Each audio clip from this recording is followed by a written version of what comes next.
진우그룹의 Are you 펜트하우스 certain these 오피스는 figures are accurate? 서울의 Manager 야경을 발 아래 깔고 Yes, 있었지만 Director. 그 눈부신 I checked them 빛의 myself. 바다조차 권지혁의 그림자를 걷어내지 못했다. 그는 거대한 통유리 앞에 서서 도시를 내려다보고 있었다. 그의 완벽하게 재단된 슈트만큼이나 차갑고 단단한 실루엣이었다. 방 안의 공기는 얼음장처럼 차가웠고 그가 내뿜는 냉기는 최고급 마호가니 책상 위에 놓인 결제 서류들을 얼어붙게 할 것만 같았다. 그는 진우그룹의 총수였지만 지금 이 순간 그는 왕자를 지키기 위해 필사적인 싸움을 벌이는 고독한 늑대와 같았다. 김비서가 조용히 문을 열고 들어섰다. 그는 지역의 가장 충성스러운 수하였지만 지금 그의 얼굴에는 수심이 가득했다. 그는 조심스럽게 입을 열었다. 회장님, 권태민 부회장님이 방금 이사회를 소집했습니다. 명분은 회장님의 불안정한 경영 상태와 리더십 부재입니다. 지역은 돌아보지 않았다. 그의 목소리는 유리잔에 금이 가는 소리처럼 낮고 차가웠다. 불안정한 경영 상태라 그가 내 뒤에서 공들인 결과겠지. 할아버지의 유언장 마감 시한이 얼마나 남았지. 김비서의 표정이 더욱 어두워졌다. 정확히 3주 남았습니다. 3주 안에 결혼하시어 안정을 증명하지 못하시면 유언장에 명시된 대로 권태민 부회장에게 모든 의결권이 넘어가게 됩니다. 지역은 차갑게 비웃었다. 결혼, 그에게 결혼은 사업적 합병이나 적대적 인수와 다를 바 없는 단어였다. 감정 따위는 사치였고 사랑은 존재하지 않는 신화였다. 하지만 지금 그에게는 시간이 없었다. 권태민, 피를 나눈 숙부이자 그의 모든 것을 빼앗으려는 뱀 같은 자가 그의 목을 조여오고 있었다. 후보자 명단은 지역이 마침내 몸을 돌렸다. 그의 눈은 칠흑 같은 밤하늘처럼 깊고 공허했다. 김비서는 태블릿 PC를 내밀었다. 수십 명의 재벌가 영예들과 정계 거물들의 딸들, 사진이 화면을 채웠다. 모두가 탐욕과 야망으로 번들거리는 눈빛이었다. 지역은 화면을 거칠게 쓸어 넘겼다. 이런 여자들은 필요 없어. 권태민이 조종하기 쉬운 인형들이거나 아니면 내 뒤에서 또 다른 칼을 숨길 자들 뿐이다. 통제 가능하고 조용히 사라져 줄 수 있으며 무엇보다도 절박한 사람이 필요해. 바로 그 시각 서울의 반대편 금방이라도 무너질 듯한 낡은 옥탑방에서 한설이가 빗소리를 들으며 창밖을 내다보고 있었다. 그녀의 눈앞에는 차가운 빵 조각과 수북이 쌓인 빛 독촉장이 놓여 있었다. 하지만 그녀의 시선은 그보다 더 멀리 책상 위에 놓인 낡은 신문기사 스크랩에 고정되어 있었다. 진우그룹, 중견기업 서한정밀, 전격 인수, 업계 지각 변동. 그 기사 아래 그녀의 아버지가 무너져 내리던 날의 기억이 선명했다. 그녀의 가족을 파멸시킨 진우그룹, 그리고 그 정점에 있는 남자, 권지혁. 그녀는 돈이 필요했다. 하지만 돈보다 더 절실한 것은 진실이었다. 아버지를 죽음으로 내몬 배후 모든 것을 앗아간 그 검은 손의 정체를 밝혀내야 했다. 지난 몇 달간 그녀는 미친 듯이 진우그룹과 권지혁에 대해 파고들었다. 그리고 마침내 기회를 잡았다.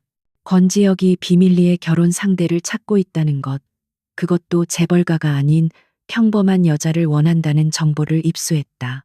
그녀는 자신의 모든 것을 걸고 이 위험한 게임에 뛰어들었다. 자신의 신상 정보를 브로커를 통해 흘렸고 마침내 연락이 왔다. 휴대폰이 짧게 진동했다. 최종 후보 선정. 오늘 밤 10시 진우타워 70층. 계약 조건 숙지 요망. 서리는 심호흡을 했다. 그녀의 심장이 복수심과 두려움으로 격렬하게 고동쳤다. 이것은 단순한 계약 결혼이 아니었다. 적의 심장부로 들어가는 가장 위험한 잠입이었다. 그녀는 낡은 재킷을 걸치고 방문을 나섰다. 빗줄기가 그녀의 어깨를 때렸지만 그녀의 눈빛은 그 어떤 폭풍우보다도 단호하게 타오르고 있었다. 밤 10시 진우타워 70층 CEO 집무실은 그 주인을 닮아 숨막히는 정적에 잠겨 있었다. 권지혁은 거대한 책상 뒤에 앉아 어둠 속에 잠겨 있었다. 오직 책상 위 스탠드 조명 하나만이 그의 날카로운 턱선과 서류 위를 오가는 긴 손가락을 비추고 있었다. 한설이가 김 비서의 안내를 받아 안으로 들어섰다. 그녀는 값싼 정장을 입고 있었지만 그 어떤 재벌 영예보다도 꼿꼿하게 허리를 펴고 있었다. 지혁은 고개를 들지 않았다. 그는 서류를 검토하며 얼음 같은 목소리로 말했다. 한설이 씨, 26. 부모님은 돌아가셨고 남은 가족은 없으며 막대한 양의 사채에 빚을 지고 있다. 내 제안을 받아들일 이유는 충분한 것 같군.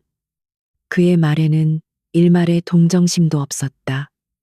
그는 서리를 하나의 상품 혹은 전략적 자산으로 취급하고 있었다. 서리는 주먹을 꽉 쥐었다. 손톱이 손바닥을 파고드는 고통이 그녀를 현실에 붙잡아 맸다. 네, 그렇습니다. 지혁은 그제야 고개를 들었다. 어둠 속에서 그의 눈이 번뜩였다. 그는 서리의 눈을 꿰뚫어 보려 했다. 공포에 질려 있거나 탐욕에 물들어 있기를 기대했다. 하지만 서리의 눈은 놀라울 정도로 차분했다. 그 안에는 절박함이 있었지만 그보다 더 깊은 무언가가 마치 심연과도 같은 결의가 자리하고 있었다. 지혁은 잠시 흥미를 느꼈지만 이내 그 감정을 지워버렸다. 좋아, 조건은 간단하다. 1년 동안 내 아내 역할을 완벽하게 수행한다. 공식 석상, 가족 모임, 그리고 이 집무실 밖 모든 곳에서 그는 서류 뭉치를 그녀 앞으로 밀었다. 이것이 계약서다. 위자료는 100억 원, 계약금 10억은 즉시 지급되고 나머지는 1년 후 이혼 서류의 서명함과 동시에 지급된다. 계약 기간 동안 나의 사생활에 일절 관여하지 않으며 어떠한 감정적 교류도 요구하지 않는다. 특히 나의 개인 공간인 이 펜트하우스 내에서는 서로를 투명인간 취급한다. 각자의 방을 사용하고 불필요한 접촉은 금지한다. 할 수 있겠나? 서리는 계약서를 집어들었다. 그녀는 변호사조차 기겁할 만큼 빽빽한 조항들을 한 줄 한 줄 꼼꼼하게 읽어내려갔다. 그녀의 집중력은 놀라웠다. 그녀는 권지혁이 자신을 단순한 빚쟁이로만 알고 있다는 사실을 이용해야 했다. 잠시 후 그녀는 펜을 들었다. 수정할 조항이 하나 있습니다. 지혁의 눈썹이 미세하게 꿈틀했다. 감히 이 자리에서 조건을 걸다니. 말해봐. 100억 원도 좋습니다만 전 다른 것이 필요합니다. 서리는 숨을 골랐다. 지금부터가 본 게임이었다. 계약 기간 동안 진우그룹 본사 전략기획실에 제 자리를 하나 마련해 주십시오. 직급은 상관없습니다. 계약직 인턴이라도 좋습니다. 제가 사회와 완전히 단절되는 것을 원치 않습니다. 또한 1년 뒤에 깨끗하게 물러나기 위해서라도 저만의 경력이 필요합니다. 이것은 그녀가 복수를 위해 반드시 필요한 접근 권한이었다. 지혁은 그녀를 다시 보았다. 단순한 돈벌레가 아니었다. 꽤나 영악했다. 하지만 그녀의 요구는 그의 계획에 큰 차질을 주지 않았다. 오히려 일하는 아내라는 설정이 외부의 의심을 피하는 데 도움이 될 수도 있었다. 좋다. 전략기획실 말단 자리 정도는 어렵지 않지. 하지만 명심해. 그곳에서도 넌 한설이일 뿐, 내 아내가 아니다. 감당할 수 있겠나? 설이는 망설임 없이 펜을 움직여 계약서 마지막 장에 서명했다. 그녀의 필체는 그녀의 의지만큼이나 단단하고 깔끔했다. 감당하겠습니다. 계약이 성립되었다. 지혁은 자리에서 일어나 책상 서랍에서 작은 벨벳 상자를 꺼내 그녀에게 던지듯 건넸다. 반지다. 내일부터 끼고 다녀. 결혼식은 이틀 뒤다. 대외적으로는 오랜 유학 생활 끝에 만난 것으로 알릴 것이다. 필요한 드레스와 교육은 김 비서가 준비할 거다. 나가봐. 그는 다시 서류로 눈을 돌렸다.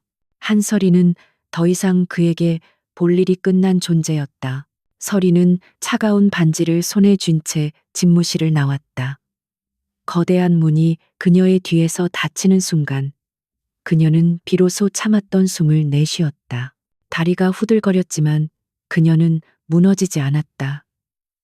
엘리베이터가 1층으로 내려가는 동안 그녀는 유리창에 비친 자신의 모습을 보았다. 낯선 여자가 서 있었다. 오늘 밤 한설이는 자신을 악마에게 팔았다. 하지만 그녀는 알고 있었다. 이것은 끝이 아니라 잔혹한 전쟁의 시작일 뿐이라는 것을. 그녀는 권지혁의 아내가 되었고 이제 그의 가장 가까운 곳에서 그의 모든 것을 파헤칠 것이다. 이틀 후 결혼식은 권지혁의 성격만큼이나 빠르고 냉정하게 치러졌다.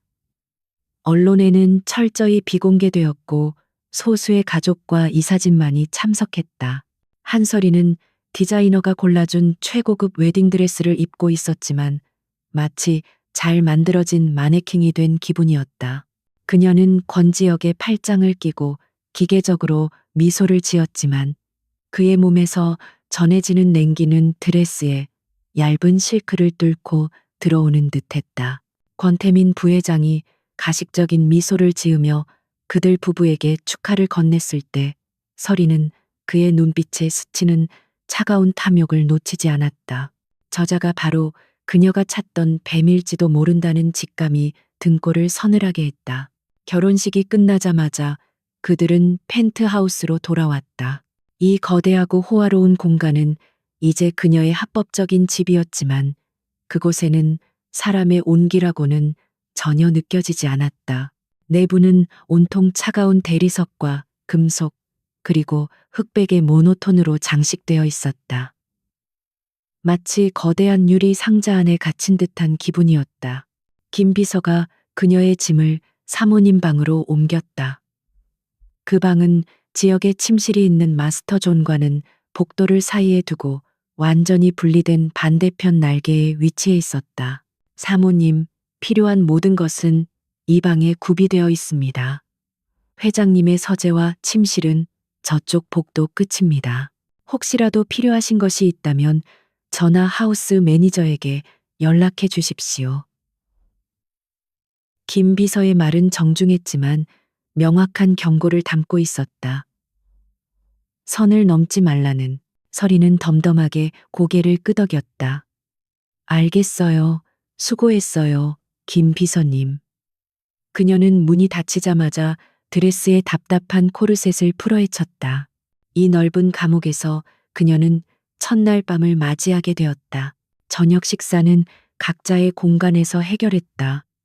펜트하우스에는 그들 두 사람 외에는 아무도 없는 듯 고요했다. 설이는 자신의 방에 딸린 작은 주방에서 간단히 요기를 때우고는 욕조에 몸을 담갔다. 그녀는 앞으로의 계획을 되짚어 보았다. 내일부터 그녀는 전략기획실 인턴으로 첫 출근을 한다. 그곳에서부터 시작이다. 아버지 회사의 몰락과 관련된 자료, 그리고 권태민의 비리. 그녀는 권지혁을 이용해야 했지만 동시에 그에게 들켜서는 안 되었다. 자정이 넘은 시각, 설이는 낯선 잠자리에 쉽게 잠들지 못하고 뒤척였다. 거대한 통유리창 밖으로 서울의 야경이 쏟아져 들어왔지만 그 빛은 방 안의 냉기를 덮여주지 못했다. 그때였다. 아주 희미하게 복도 저편에서 무언가 둔탁하게 부딪히는 소리가 들려왔다. 설이는 침대에서 벌떡 일어났다. 강도? 아니, 이 펜트하우스의 보안은 철통 같았다. 그녀는 혹시 모를 상황에 대비해 협탁 위에 묵직한 스탠드를 집어들고 조심스럽게 문을 열었다. 복도는 어두웠지만 거실에서 새어나오는 달빛으로 어렴풋이 시야가 확보되었다. 그리고 그녀는 얼어붙었다. 복도 한가운데 권지혁이 서 있었다. 그는 낮에 보았던 완벽한 슈트 차림이 아닌 얇은 실크 파자마 차림이었다. 하지만 그의 모습은 위태로워 보였다. 그는 식은땀에 젖어 있었고 두 눈은 초점 없이 허공을 헤매고 있었다. 마치 끔찍한 악몽 속을 걷고 있는 사람처럼 그는 거친 숨을 몰아쉬며 무언가를 중얼거렸다. 서리는 숨을 죽였다. 그가 몽유병 환자라는 말은 듣지 못했다. 지역은 비틀거리며 벽을 짚었다. 그의 손이 미세하게 떨리고 있었다. 안 돼. 거기 있으면 위험해. 알아들을 수 없는 잠꼬대였다. 그는 서리가 있는 방향을 인지하지 못한 채 마치 무언가에 이끌리듯 그녀의 방문 쪽으로 다가왔다. 서리는 당황해서 뒷걸음질 쳤다. 계약 조항이 머릿속을 스쳤다. 불필요한 접촉 금지, 개인 공간 침범 금지. 하지만 지금 그의 모습은 계약서 속의 차가운 CEO가 아니었다. 그는 길을 잃고 공포에 질린 아이처럼 보였다. 지역은 서리의 방문 앞에 다다르자 마치 여기가 유일한 피난처라도 되는 듯 문고리를 잡았다. 서리가 미처 문을 닫을 새도 없이 그는 비틀거리며 방 안으로 들어섰다. 그는 여전히 서리를 보지 못했다. 그는 그대로 침대 쪽으로 걸어갔고 침대에 오르지도 못한 채 침대 발치에 그대로 주저앉았다. 그는 침대 시트 자락을 움켜쥐었고 그대로 머리를 무릎에 밟고는 거친 숨을 몰아쉬었다. 그러다 점차 그의 호흡이 안정되기 시작했다. 서리는 방 한구석에서 스탠드를 든 채 이 기괴한 광경을 지켜보았다. 몇 분이 흘렀을까 지역은 그 자세 그대로 깊은 잠에 빠져들었다. 웅크린 그의 등은 낮에 그 오만한 남자라고는 상상할 수 없을 만큼 무방비하고 연약해 보였다. 서리는 혼란스러웠다. 이게 대체 무슨 상황이지? 그녀는 조심스럽게 그에게 다가갔다. 그의 이마에는 여전히 식은땀이 맺혀 있었다. 그녀는 잠시 망설이다가 방 한쪽에 있던 담요를 가져와 그의 어깨에 덮어주었다. 그 순간 잠결의 지역이 그녀의 손목을 낚아챘다. 그의 손은 얼음장처럼 차가웠지만 그 악력은 엄청났다. 서리가 숨을 멈췄다. 하지만 그는 깨어나지 않았다. 그는 그저 그녀의 손목을 붙잡은 채 아주 오랜만에 평온을 찾은 사람처럼 깊은 잠을 이어갔다. 서리는 옴짝달싹 못하게 되었다. 그녀는 자신의 손목을 붙잡고 잠든 남자를 내려다보았다. 진우그룹의 얼음 왕자. 모두가 두려워하는 냉혈한 CEO. 하지만 지금 그녀의 눈앞에 있는 것은 그저 끔찍한 악몽에서 도망쳐온 상처 입은 한 남자에 불과했다. 그녀는 그의 곁에 조심스럽게 주저앉았다. 계약 첫날 밤 모든 규칙이 무너졌다. 그리고 서리는 직감했다. 이 남자가 숨기고 있는 비밀이 자신이 생각했던 것보다 훨씬 더 깊고 어둡다는 것을. 다음 날 아침 낯선 방의 침묵 속에서 한서리가 가장 먼저 눈을 떴다. 그녀의 손목은 여전히 권지역의 차가운 소나기에 붙잡혀 있었다. 그는 어젯밤 폭풍우가 지나간 바다처럼 고요하게 잠들어 있었다. 창백한 그의 얼굴에는 평소의 날카로운 경계심 대신 수년간의 피로가 짙게 배어 있었다. 서리는 조심스럽게 마치 덫에 걸린 짐승을 다루듯 천천히 그의 손가락을 하나씩 떼어내려 애썼다. 그녀가 겨우 손목을 빼냈을 때 지역의 미간이 좁혀지며 잠에서 깨어났. 그의 눈이 뜨이는 순간 평온은 사라지고 즉각적인 혼란과 분노가 그 자리를 대신했다. 그는 자신이 아내의 방, 그것도 침대 발치에서 잠들었다는 사실을 깨달았다. 그는 벌떡 일어나며 뒷걸음질 쳤다. 당신, 어젯밤 무슨 짓을 한 거지? 그의 목소리는 어젯밤의 연약함은 온데간데 없이 다시 얼음장처럼 차가워졌다. 그는 자신의 나약한 모습을 보였다는 사실에 격분했다. 내가 경고했을 텐데 내 개인 공간에 접근하지 말라고. 이건 명백한 계약 위반이야. 서리는 침대에서 일어나 그를 침착하게 마주했다. 그녀는 담요를 개키며 덤덤하게 말했다. 접근한 건 제가 아니라 회장님이었습니다. 몽유병이라도 있으신가 봅니다. 제 방에 멋대로 들어와서는 여기서 잠드셨어요. 그녀의 목소리에는 비난도 동정심도 없었다. 걱정 마세요. 계약 조항은 기억하고 있으니까 어젯밤 일은 없었던 걸로 하죠. 다만 앞으로는 침실 문을 잠그고 자야겠군요. 지역은 그녀의 태연한 반응에 말문이 막혔다. 그는 그녀가 이 상황을 빌미로 무언가를 요구하거나 자신을 비웃을 것이라 예상했다. 하지만 그녀는 그저 사실을 통보할 뿐이었다. 그는 흐트러진 파자마를 여미며 굴욕감을 애써 감췄다. 그래, 문단속 잘하도록 다시는 이런 일이 없어야 할 거야. 그는 차갑게 쏘아붙이고는 도망치듯 방을 나갔다. 서리는 굳게 닫힌 문을 바라보며 한숨을 내쉬었다. 생각보다 이 남자는 훨씬 더 복잡하고 부서지기 쉬운 존재였다. 그날 저녁 그들에게 첫 번째 공식 일정이 잡혔다. 진우그룹이 후원하는 자선병원 갈라 디너였다. 물론 권태민 부회장을 비롯한 모든 이사진이 참석하는 자리였다. 서리는 김비서가 준비해준 단아하면서도 기품 있는 네이비 실크 드레스를 입었다. 펜트하우스 엘리베이터 앞에서 기다리고 있던 지역은 그녀를 위아래로 훑어보았다.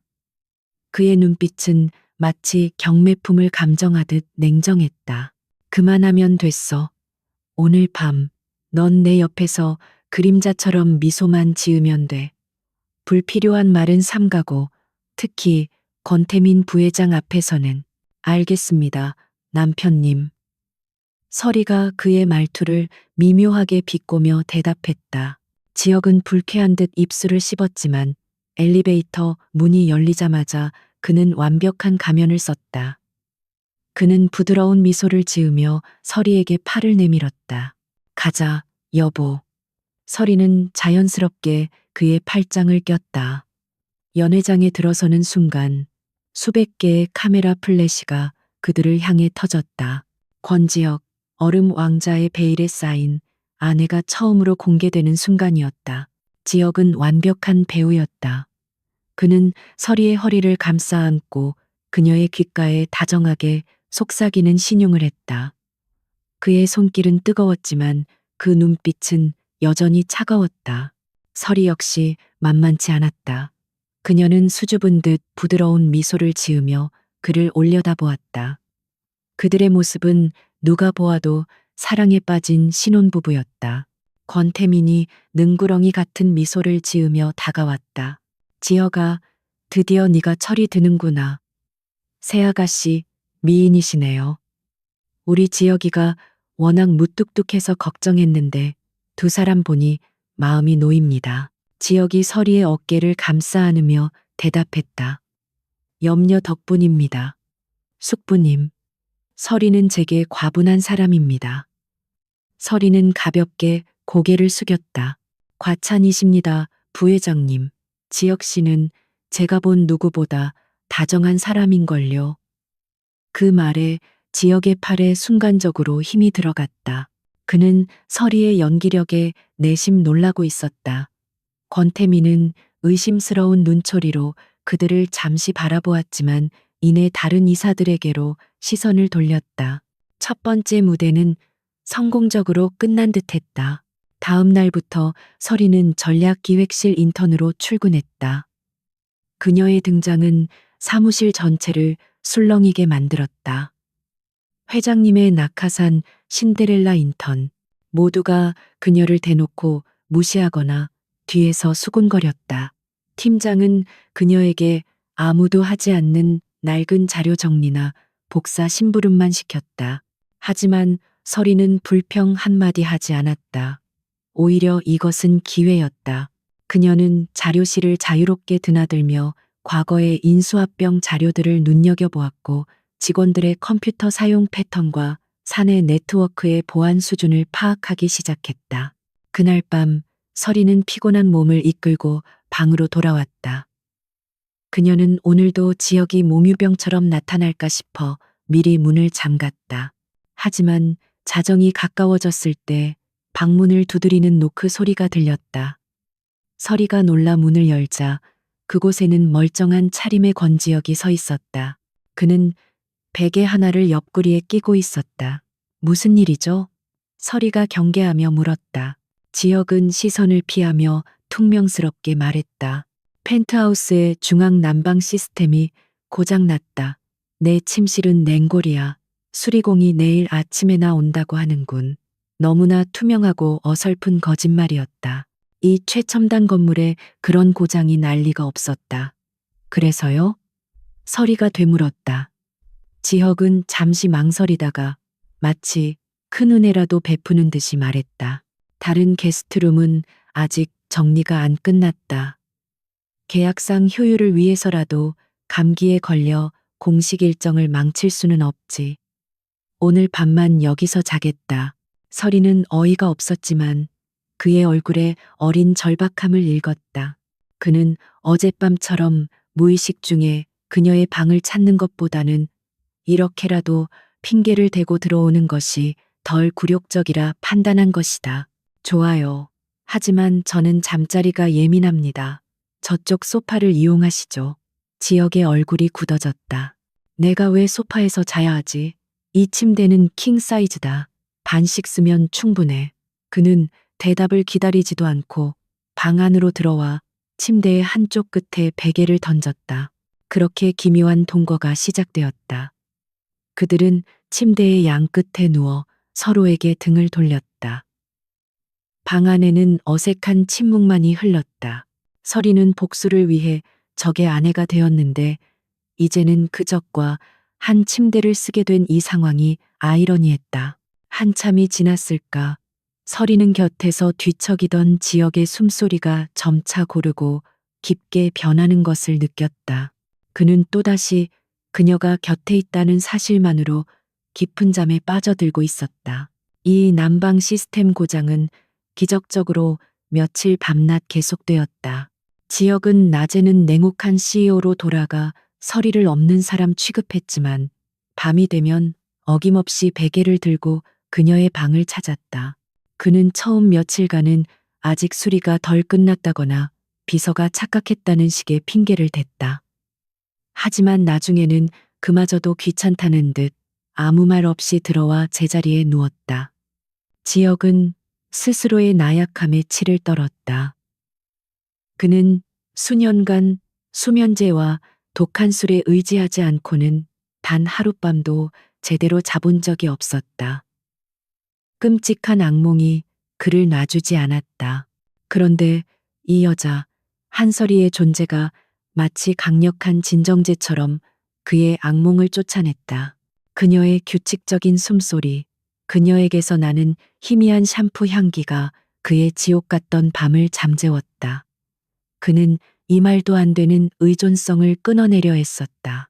자신의 침실에서 밤새 커피를 들이붓고 서류에 몰두했지만 새벽이 되면 어김없이 공포가 밀려왔고 그는 본능적으로 그녀의 방을 향했다. 서리는 이 모든 것을 묵묵히 지켜보았다. 그녀는 밤마다 자신의 옆에서 무방비하게 잠드는 남자를 보며 혼란스러웠다. 낮에는 그렇게 오만하고 차갑던 남자가 밤이 되면 그녀의 존재에 기대어 겨우 잠드는 이중성. 그는 얼음 왕자가 아니었다. 그는 단지 자신의 상처를 감추기 위해 가장 두꺼운 얼음 갑옷을 두른 것뿐이었다. 어느 날 밤 지역은 또다시 악몽을 꾸는 듯했다.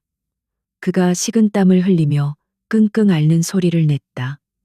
그의 손이 허공을 헤매다 서리의 잠옷소매 자락을 붙잡았다. 어릴 적 엄마의 옷자락을 붙잡는 아이처럼 그는 그것을 꼭 쥔 채 다시 평온을 되찾았다. 서리는 잠에서 깼지만 감히 그의 손을 떼어내지 못했다. 그녀는 천장을 바라보며 생각했다. 이 남자를 향한 복수심과 그가 느끼게 하는 이 미묘한 연민 사이에서 그녀의 계획이 흔들리고 있었다. 그들의 기묘한 야간 동거가 일주일째 이어지던 어느 날 예고된 폭풍이 마침내 들이닥쳤다. 권태민은 이 의문투성이의 결혼을 가만히 두고 볼 생각이 없었다. 그가 선택한 첫 번째 무기는 여론이었다. 한설이가 전략기획실의 말단 인턴으로서 산더미 같은 복사 용지와 씨름하고 있을 때 사무실 전체가 얼어붙는 듯한 정적에 휩싸였다. 방금 전까지 활발했던 메신저 알림음이 멎고 모든 직원이 숨죽인 채 모니터 너머의 그녀를 힐끔거렸다. 이거 정말 회장님 부인 맞아? 말도 안 돼. 누군가의 낮은 속삭임이 서리의 귀에 꽂혔다. 그녀의 옆자리에 앉은 동료가 마치 실수인 척 자신의 스마트폰 화면을 그녀 쪽으로 기울였다. 화면 상단에는 국내 최대 연예 매체의 자극적인 헤드라인이 떠 있었다. 충격 단독, 진우그룹 안주인 한설이, 알고 보니 수십억 빚더미에 시달리던 꽃뱀. 심장이 바닥으로 곤두박질 치는 것 같았다. 기사는 악의적인 내용으로 가득 차 있었다.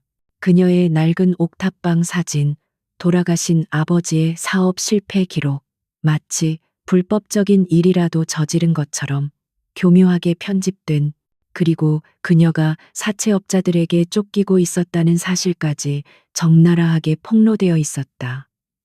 기사의 논조는 명확했다. 한설이가 자신의 처지를 비관해 의도적으로 권지혁에게 접근했으며 결혼은 순전히 빚을 갚기 위한 거래였다는 것이다. 심지어 그녀의 아버지가 남긴 빚이 사실은 불법 도박 빚이라는 허위 사실까지 포함되어 있었다.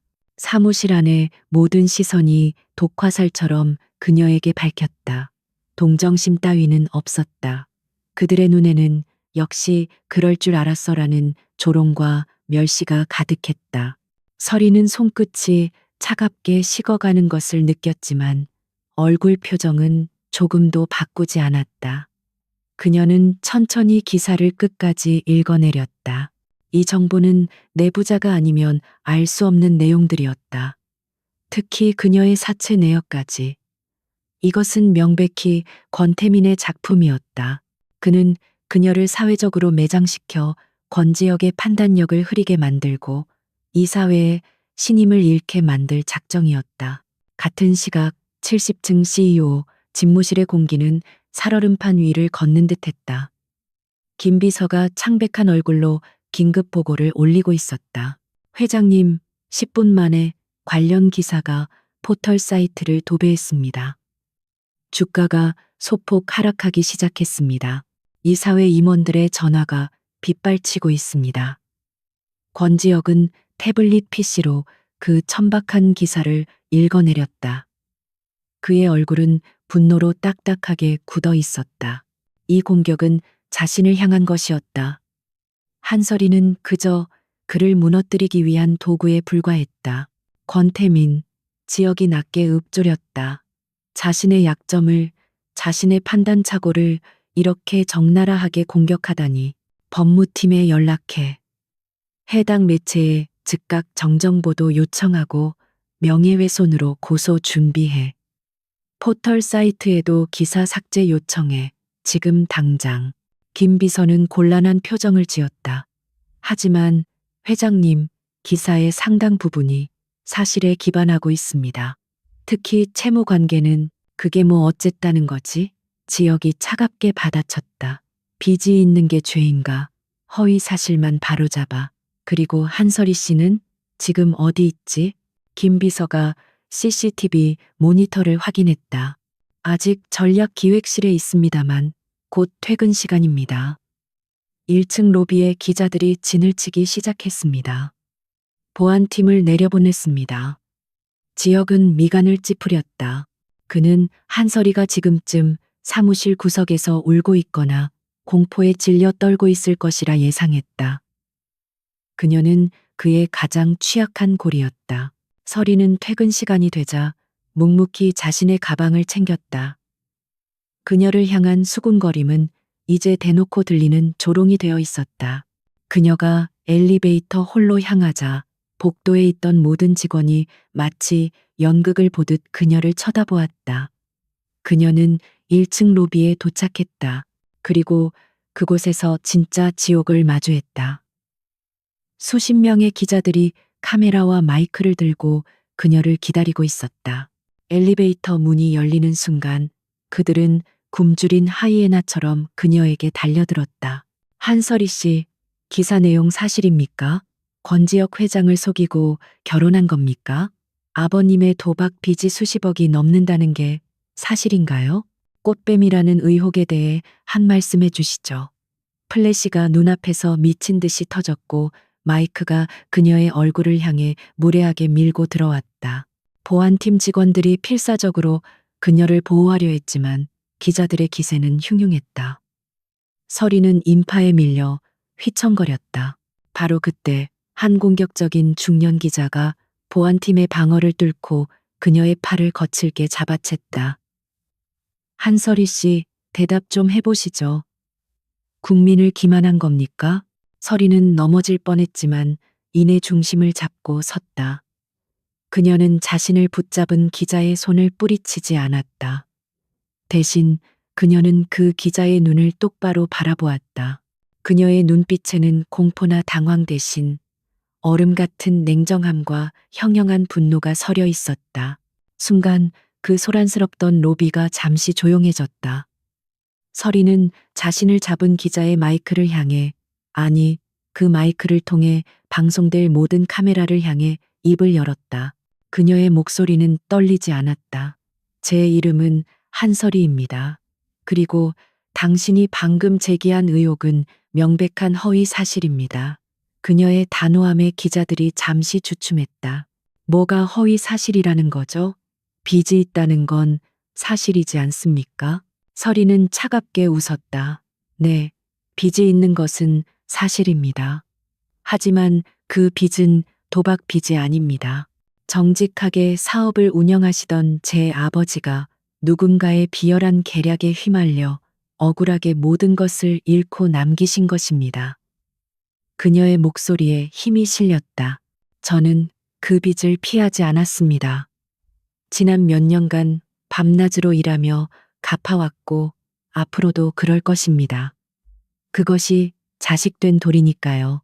그녀는 이제 모든 카메라를 압도하며 말을 이어갔다. 그런데 기자님들 이상하지 않습니까? 제가 꽃뱀이라면 왜 지금 진우그룹 전략기획실에서 인턴으로 복사 심부름과 자료 정리를 하고 있을까요? 제가 돈을 노렸다면 지금쯤 유럽의 호화로운 별장에서 쇼핑이나 하고 있어야 맞지 않습니까? 그녀의 논리 정연한 반박에 기자들은 말문이 막혔다. 그녀는 한 걸음 더 나아갔다. 혹시 제가 인턴으로서 사내의 자료실을 뒤적거리는 것이 두려운 분이 계신 건 아닐까요? 제 남편의 명예를 실추시켜서라도 제가 진실에 접근하는 것을 막아야 하는 분이 말입니다. 이것은 권태민을 향한 명백한 선전포고였다. 기자들은 새로운 특종의 냄새를 맡았다. 음모론, 내부자 소행. 서리는 마지막으로 자신을 붙잡았던 기자를 바라보며 말했다. 그리고 방금 제 팔을 잡으셨죠. 저는 폭행으로 당신을 고소할 생각입니다. 제 사생활을 캐는 것은 좋지만 제 몸에 손을 대는 것은 용납할 수 없군요. 서리는 보안팀의 호의 속에서 유유히 로비를 빠져나갔다. 남겨진 기자들은 그녀의 당당함과 날카로운 반격에 완전히 압도당했다. 이 모든 상황은 70층 집무실 모니터를 통해 권지혁에게 실시간으로 중계되고 있었다. 지혁은 자신의 눈을 의심했다. 그는 서리가 무너져 내릴 것이라 예상했다. 그래서 이 일을 어떻게 수습해야 할지 고민하고 있었다. 하지만 그녀는 무너지기는커녕 단 몇 분 만에 상황을 완벽하게 뒤집어 버렸다. 그녀는 자신을 방어한 것을 넘어 권태민에게 역공을 날렸다. 그날 밤 펜트하우스는 얼음장 같은 침묵에 잠겼다. 서리는 돌아오자마자 샤워를 하고 평상복으로 갈아입었다. 그녀는 지친 기색이 역력했지만 무너지지는 않았다. 지혁은 거실에서 그녀를 기다리고 있었다. 그는 복잡한 심경으로 입을 열었다. 오늘 일 인상적이더군. 내 홍보팀보다 낫군. 그것은 그가 할 수 있는 최선의 칭찬이었다. 서리는 냉장고에서 물을 꺼내 마시며 대답했다. 칭찬으로 들리진 않네요. 이건 시작일 뿐이에요. 권태민 부회장은 제가 생각보다 강하다는 걸 알았으니 다음번엔 더 교묘하고 위험한 방법을 쓸 거예요. 그녀는 지역을 똑바로 바라보았다. 그리고 당신의 적은 내가 생각했던 것보다 훨씬 더 쓰레기 같더군요. 돌아가신 분까지 모욕하다니. 지역은 잠시 침묵했다. 그는 서리의 눈에서 자신과 같은 종류의 분노를 읽었다. 숙부는 원래 그런 인간이야. 원하는 것을 얻기 위해서는 수단과 방법을 가리지 않지. 그는 그녀에게 한 걸음 다가갔다. 당신 정말 돈 때문에 이 계약을 한 건가? 아니면 다른 목적이라도 있는 건가? 그의 의심이 날카롭게 빛났다. 서리는 시선을 피하지 않았다. 말했잖아요. 돈이 필요하다고. 그리고 오늘 보니 당신 곁에 붙어 있는 게 그 돈을 지키는 가장 안전한 방법 같네요. 권태민은 날 쫓아내고 싶어 하니까. 난 절대 안 쫓겨날 겁니다. 그녀의 대답은 완벽하게 계산된 것이었다. 지역은 아직 그녀를 완전히 믿지 않았지만 적어도 그녀가 만만한 상대가 아니라는 것은 확실히 깨달았다. 그날 밤 자정이 되자 지역은 어김없이 베개를 들고 그녀의 방으로 왔다. 이제는 난방 고장 같은 어설픈 핑계도 되지 않았다. 그는 그저 묵묵히 문을 열고 들어와 침대 반대편에 누웠다. 서리도 아무것도 묻지 않았다. 두 사람은 각자의 생각에 잠겨 천장을 바라보았다. 하지만 이전의 어색한 침묵과는 달랐다. 오늘은 보이지 않는 적과 한바탕 전쟁을 치른 두 명의 동지 사이에 흐르는 기묘한 유대감 같은 것이었다. 지역은 오늘 밤 처음으로 악몽을 꾸지 않고 잠이 들었다. 그는 그녀의 존재가 단지 수면제가 아니라 폭풍 속의 피난처가 되고 있음을 깨닫기 시작했다. 그녀가 기자들 앞에서 보인 경이로운 반격의 여파는 즉각적이었다. 다음 날 아침 한설이가 펜트하우스의 식당에 들어섰을 때 권지혁은 이미 신문을 읽고 있었다. 일면 헤드라인은 어젯밤의 천박한 스캔들 대신 진우그룹 회장 부인 내부의 적이 두려워하는 것은 진실, 권력 암투 정면 겨냥이라는 훨씬 더 자극적이고 의미심장한 제목으로 바뀌어 있었다. 서리의 도발적인 한마디가 여론의 방향을 완전히 틀어버린 것이다. 지역은 신문에서 눈을 떼지 않은 채 말했다. 어젯밤엔 꽤나 인상적이었어. 내 홍보팀 전체가 달려들어도 그렇게 깔끔하게 수습하진 못했을 텐데. 그의 목소리에는 여전히 감정이 배제되어 있었지만 그 안에는 분명 이전에는 없었던 미묘한 인정이 담겨 있었다. 서리는 커피를 따르며 덤덤하게 대답했다. 수습한 게 아닙니다. 반격한 거죠. 당신의 숙부님은 나를 얕봤고 난 그에게 내가 만만한 상대가 아니라는 걸 보여줬을 뿐이에요. 그녀는 지역의 맞은편에 앉았다. 그는 분명 다음 수를 준비할 겁니다. 더 교묘하고 더 잔인하게. 지역은 마침내 신문을 내려놓고 그녀를 정면으로 응시했다. 그는 이 계약을 진행하며 그녀를 관리하기 쉬운 빚쟁이 정도로만 생각했다. 하지만 지금 그의 앞에는 냉철한 전략가가 앉아 있었다. 당신 말이 맞아. 권태민은 쥐덫에 몰린 쥐와 같지. 발악이라도 할 거야. 그는 잠시 망설이다가 마치 큰 결심이라도 한 듯 입을 열었다. 어제 기자들 앞에서 했던 말, 자료실을 뒤지는 게 두려운 사람이 있을 거라는 거. 그냥 해본 말인가? 아니면 정말 뭔가를 찾아낼 자신이 있는 건가? 이것은 시험이었다. 서리는 이 기회를 놓치지 않았다. 찾아낼 자신은 없지만 찾아봐야 할 이유는 명확하죠. 아버지가 그렇게 당했으니까요. 그리고 난 숫자에 강하고 숨겨진 패턴을 읽는데 익숙합니다. 지혁은 그녀의 눈을 깊숙이 들여다보았다. 그녀의 눈에는 돈에 대한 탐욕이 아니라 진실을 향한 집요한 갈망이 서려 있었다. 그는 자신의 가장 예민한 부분을 건드려 보기로 했다. 좋아. 그렇다면 당신의 능력을 증명해봐. 그는 김비서에게 전화를 걸었다. 김비서, 오늘부로 한설이 인턴에게 프로젝트 피닉스 관련 자료 접근 권한을 부여해. 등급은 C레벨로. 전화를 끊자 김비서에게서 즉각 메시지가 날아왔다. 회장님, C레벨은 너무 위험합니다. 전략기획실 핵심 자료입니다. 지혁은 짧게 답장을 보냈다. 그녀는 내 아내다. 그리고 저 부서의 멍청이들보다 똑똑하지. 감시하되 막지는 마. 이것은 지혁이 서리에게 내민 첫 번째 동맹의 손길이었다. 그는 그녀의 능력을 이용해 권태민을 견제하고 동시에 그녀의 진짜 의도를 시험해 볼 생각이었다. 그날 전략기획실의 풍경은 180도 달라져 있었다. 어제까지만 해도 서리를 대놓고 무시하고 조롱하던 직원들이 이제는 그녀의 눈도 제대로 마주치지 못했다. 그녀는 더 이상 낙하산 인턴이 아니라 회장의 비호를 받으며 언론을 쥐락펴락하는 무서운 사모님이었다. 팀장은 땀을 뻘뻘 흘리며 그녀에게 달려왔다. 사모, 아니, 한설이 씨, 어제는 정말 대단하셨습니다.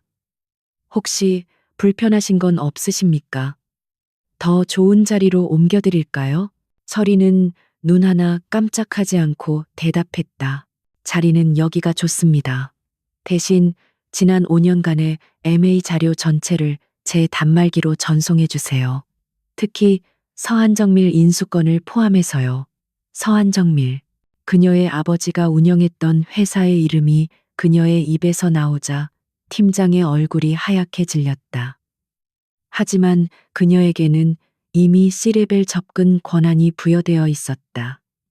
그는 감히 거부할 수 없었다. 서리는 그때부터 며칠간 자료실과 자신의 책상에 파묻혀 지냈다. 그녀는 단순한 인턴이 아니었다.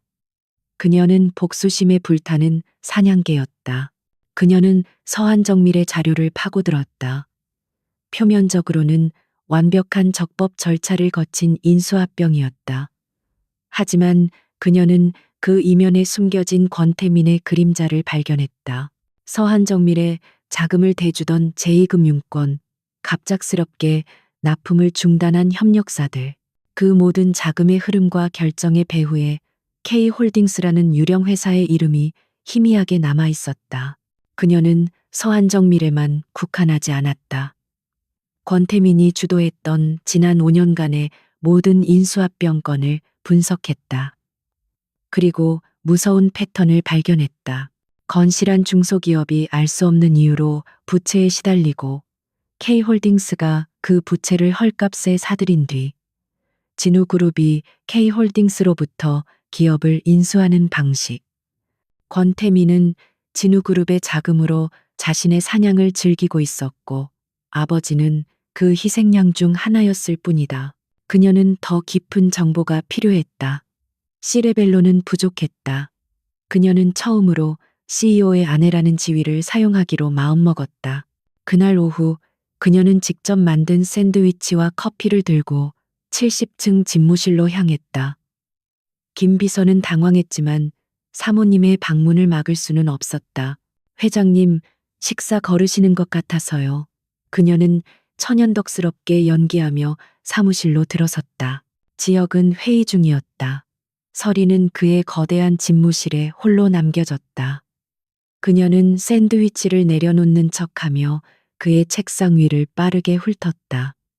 그녀가 찾던 것은 서류가 아니었다. 그의 개인 네트워크 시스템이었다.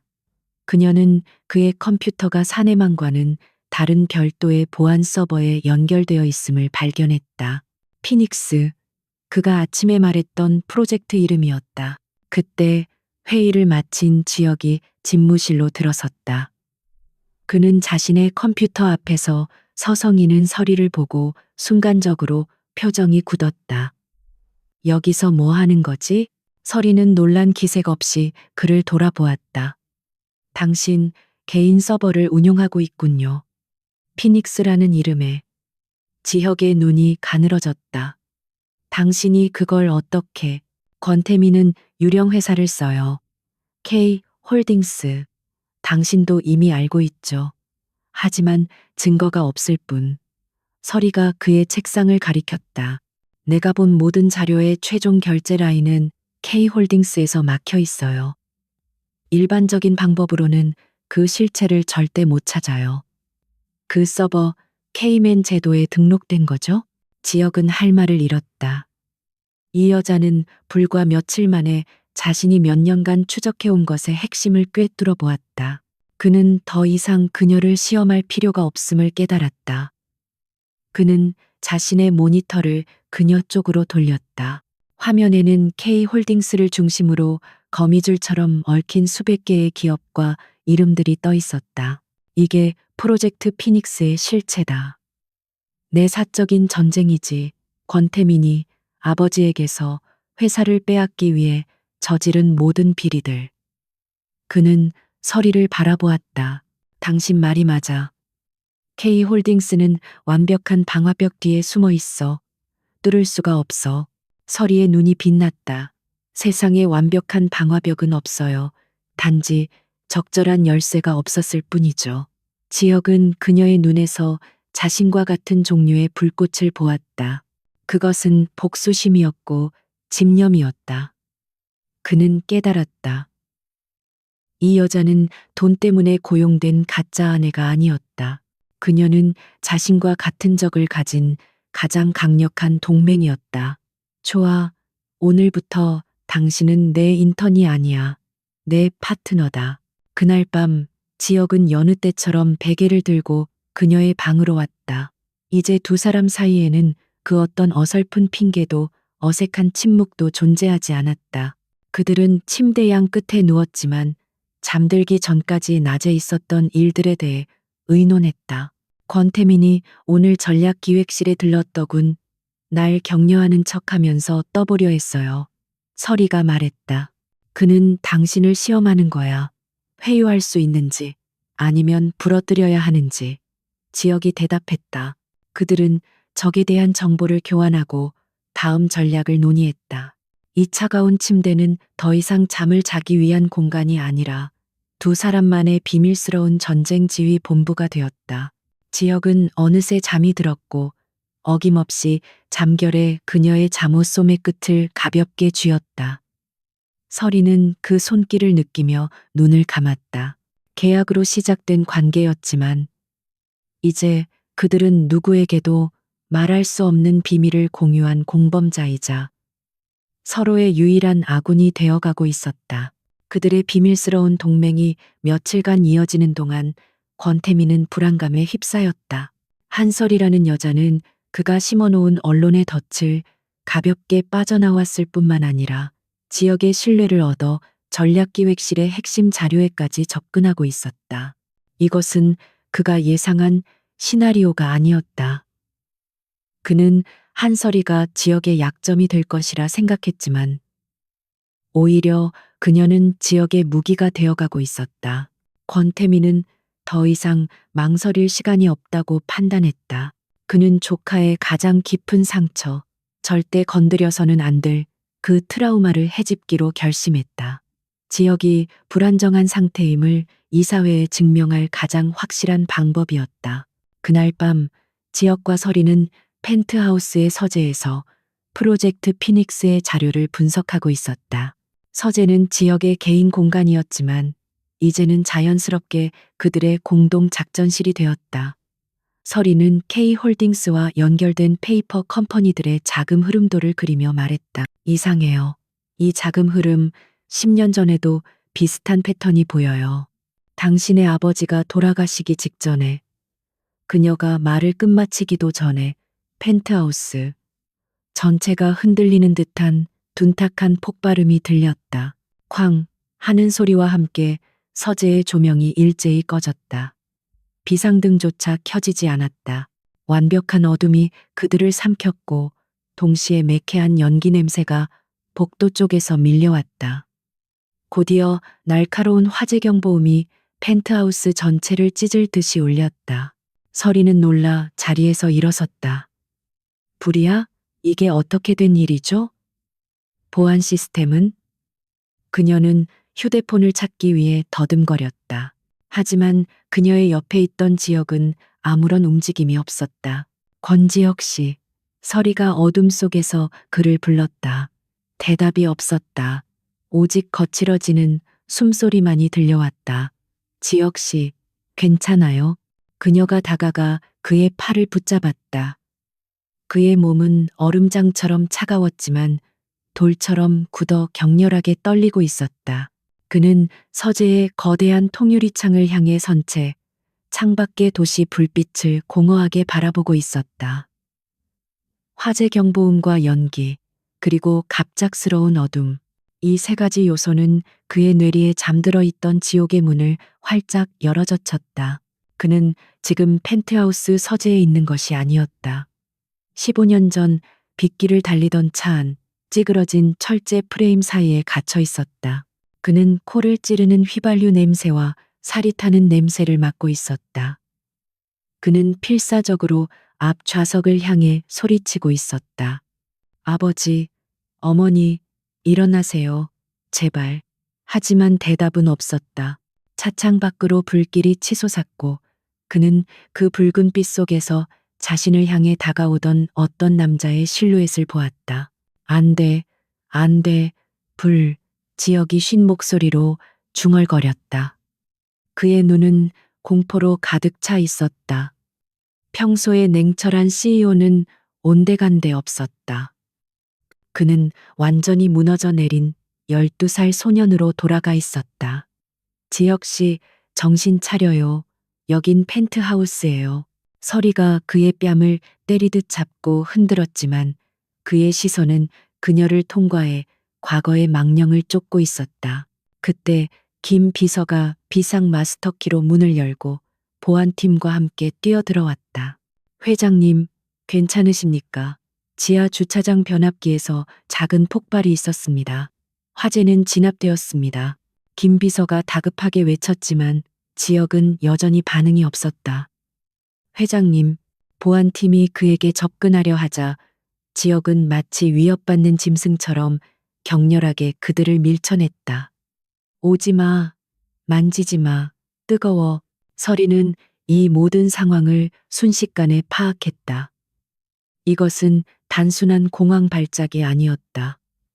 심각한 외상 후 스트레스 장애, PTSD였다. 그리고 이 사고는 절대 우연이 아니었다. 다들 나가요. 서리가 보안팀을 향해 소리쳤다. 김 비서님만 빼고 전부 나가요. 이건 의료 상황이에요. 당장. 그녀의 단호한 명령에 보안팀이 주춤거리며 물러났다. 서리는 다시 지역에게 다가갔다. 그녀는 그를 껴안다시피 붙잡고 그의 귓가에 속삭였다. 권지혁, 내 말 들려요? 난 한설이에요. 당신 부인, 여긴 불 안 나요. 당신 안전해. 날 봐요. 날. 그녀는 그의 뺨을 감싸쥐고 억지로 자신을 보게 했다. 지역에 떨리는 눈동자가 서서히 그녀의 얼굴에 초점을 맞추기 시작했다. 그는 마치 물에 빠진 사람이 지푸라기라도 잡듯 그녀의 팔을 움켜쥐었다. 설이, 그래요, 나예요, 괜찮아요, 다 끝났어요. 그녀는 그를 부축해 서재를 빠져나왔다. 그녀는 그의 침실이 아닌 자신의 방으로 그를 이끌었다. 그곳이 그가 유일하게 잠들 수 있는 곳이었으니까. 그녀는 그를 침대에 앉히고 따뜻한 물을 가져다 주었다. 지역의 몸은 여전히 격렬한 경련을 멈추지 못했다. 그는 텅 빈 눈으로 허공을 바라보며 마침내 입을 열었다. 그의 목소리는 쇳조각처럼 갈라져 있었다. 그날도 비가 왔어. 그는 혼잣말처럼 고백하기 시작했다. 아버지가 운전하고 있었고 어머니는 내게 웃어주고 있었지. 그런데 갑자기 트럭이 있다. 그의 호흡이 다시 가빠졌다. 모든 게 순식간이었어. 눈을 떴을 땐 차가 불타고 있었어. 난 다리가 끼어서 움직일 수 없었지. 난 그저 부모님이 불길에 휩싸이는 걸 지켜볼 수밖에 없었어. 서리는 숨죽인 채 그의 고백을 들었다. 이것은 언론에 알려진 불의의 사고와는 거리가 멀었다. 그때 그가 왔어, 권태민. 그는 원래 우리 뒷차로 따라오고 있었지. 그는 불타는 차를 봤어. 내 눈과 마주쳤지. 지혁의 눈에서 눈물이 흘러내렸다. 냉혈한 CEO가 처음으로 보이는 눈물이었다. 그는 날 구할 수 있었어. 하지만 그는 그냥 서 있었어. 불길이 너무 거세다는 핑계로 그저 모든 게 다 타버릴 때까지 기다렸어. 그리고 나중에야 날 끌어냈지. 영웅 행세를 하면서. 서리는 온몸에 소름이 돋았다. 그것은 사고가 아니었다. 명백한 살인이었다. 난 그날 이후로 혼자 잘 수가 없어. 어둠 속에 혼자 있으면 그 냄새가 나. 살이 타는 냄새, 그리고 그의 눈빛이 보여. 모든 게 끝났다는 걸 알면서도 날 지켜보던 그 차가운 눈빛이. 그는 마침내 서리를 바라보았다. 그의 눈에는 절망과 수치심, 그리고 애원이 담겨 있었다. 내가 왜 매일 밤 당신 방으로 갔는지 이제 알겠어? 난 그냥 괴물이야. 약해 빠진 겁쟁이라고. 난 잠드는 게 무서워. 혼자 있는 게 지옥 같아. 그가 밤마다 콘레이코 그녀에게 매달렸던 이유. 그것은 성적인 욕망이나 단순한 불면증이 아니었다. 그것은 생존을 위한 필사적인 몸부림이었다. 자신을 과거의 지옥에서 건져줄 유일한 닻을 잡는 행위였다. 서리는 말없이 그를 끌어안았다. 그녀의 복수심, 그녀의 계획, 그 모든 것이 이 거대한 비극 앞에서 하얗게 바래는 듯했다. 그녀는 자신의 아버지를 죽게 만든 원수 중 한 명이라고 생각했던 남자를 위로하고 있었다. 하지만 지금 그녀의 품에 있는 것은 원수가 아니었다. 그는 그녀의 아버지와 마찬가지로 권태민이라는 악마에게 모든 것을 잃은 또 다른 피해자였다. 그녀는 그의 등을 가만히 토닥였다. 괜찮아요. 오늘은 내가 옆에 있을게요. 악몽은 없을 거예요. 내가 지켜줄게요. 그날 밤 한설이는 방을 떠나지 않았다. 권지혁은 그녀의 품에서 어린아이처럼 잠들었다. 아니, 잠들었다기보다는 기절에 가까웠다. 그는 끔찍한 진실을 쏟아낸 후 모든 기력을 소진한 듯 보였다. 그는 무의식 중에도 그녀의 옷자락을 놓지 않았다. 그의 손은 여전히 차가웠지만 그 손길은 더 이상 단순한 수면제를 찾는 행위가 아니었다. 그것은 지옥의 문턱에서 유일하게 자신을 붙잡아주는 생명줄을 향한 필사적인 갈망이었다. 서리는 뜬 눈으로 밤을 지새웠다. 그녀는 자신의 어깨에 기대어 미세하게 떨고 있는 이 거대한 남자를 내려다보았다. 복수. 그녀는 오직 그 하나만을 위해 이곳에 왔다. 권지혁은 그 복수를 위한 가장 중요한 수단이자 어쩌면 최종 목표 중 하나였다. 하지만 지금 그녀의 마음속에서 복수심만큼이나 강렬한 감정이 피어오르고 있었다. 그것은 연민이었고 분노였으며 그리고 위험하게도 보호 본능이었다. 그녀는 이 남자를 지켜주고 싶었다. 그를 파멸시킨 숙부로부터, 그리고 그를 올가맨 과거의 악몽으로부터. 이 감정은 그녀의 계획을 송두리째 흔들고 있었다. 아침이 밝아왔을 때 지혁이 먼저 눈을 떴다. 그는 자신이 서리의 어깨에 기댄 채 잠들었다는 것을 깨닫고 화들짝 놀라며 몸을 일으켰다. 그의 얼굴은 전날 밤의 공포가 아닌 자신의 나약함을 보였다는 깊은 수치심으로 붉게 물들었다. 내가 어젯밤. 그는 말을 잇지 못했다. 그는 그녀가 자신을 경멸하거나 혹은 이 약점을 이용하려 들 것이라 생각했다. 하지만 서리는 그저 담담하게 그를 바라볼 뿐이었다. 괜찮아요. 아무도 몰라요. 그녀가 조용히 말했다. 하지만 이제 당신도 알겠죠. 어젯밤의 화재는 단순한 사고가 아니라는 걸. 권태민이 당신의 가장 깊은 상처를 건드린 거예요. 당신을 무너뜨리기 위해서. 지혁은 주먹을 꽉 쥐었다. 손톱이 손바닥을 파고들었다. 그녀의 말이 맞았다. 이것은 숙부의 경고였다. 더 이상 파고들면 그를 완전히 파괴해버리겠다는. 그래, 그 인간은 내가 아직도 그날의 악몽에서 벗어나지 못했다는 걸 증명하고 싶었겠지.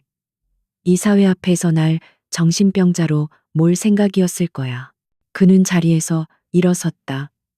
하지만 이번에는 도망치지 않았다. 그는 서리 앞에 멈춰서서 난생 처음으로 누군가에게 자신의 맨얼굴을 보인 사람처럼 말했다. 고맙다. 어젯밤 곁에 있어줘서. 그리고 그는 덧붙였다. 더 이상 당신을 속이지 않겠어. 난 당신의 도움이 필요해. 한설이 씨, 당신의 복수를 위해서라도, 아니, 이젠 우리의 복수를 위해서라도. 위험한 유대감이 마침내 그들의 관계를 규정했다. 그들은 더 이상 계약 부부가 아니었다. 그들은 공동의 적을 가진 공범자이자 서로의 유일한 무기였다. 그날부터 그들의 조사는 새로운 국면에 접어들었다.